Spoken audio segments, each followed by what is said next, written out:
میرا وطن نمک پیدا کرنے والے ملکوں میں دنیا پہ دوسرے نمبر پہ آتا ہے، لیکن نمک حرام پیدا کرنے والوں میں نمبر 1 ہے۔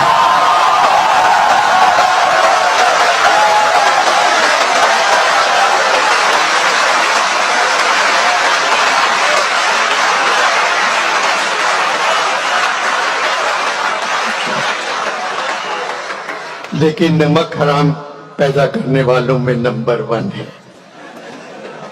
سلاخ سے کہیں زیادہ ہم لوگ قرض میں ڈوبے ہوئے ہیں۔ IMF سے بات چیت ختم ہو گئی، ان لوگوں نے کشکول کا منہ 50 گنا بڑھا کر ہمارے ہاتھ میں تھما دیا۔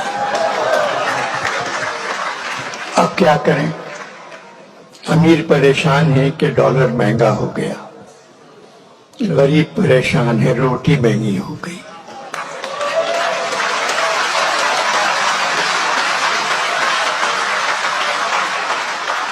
جو حال اس وقت پاکستان کے ہر شہر کا ہے، آگرے کا بھی یہی حال تھا جب نذیر اکبر آبادی نے لکھا تھا، جب ملی روٹی ہمیں سب نور حق روشن ہوئے۔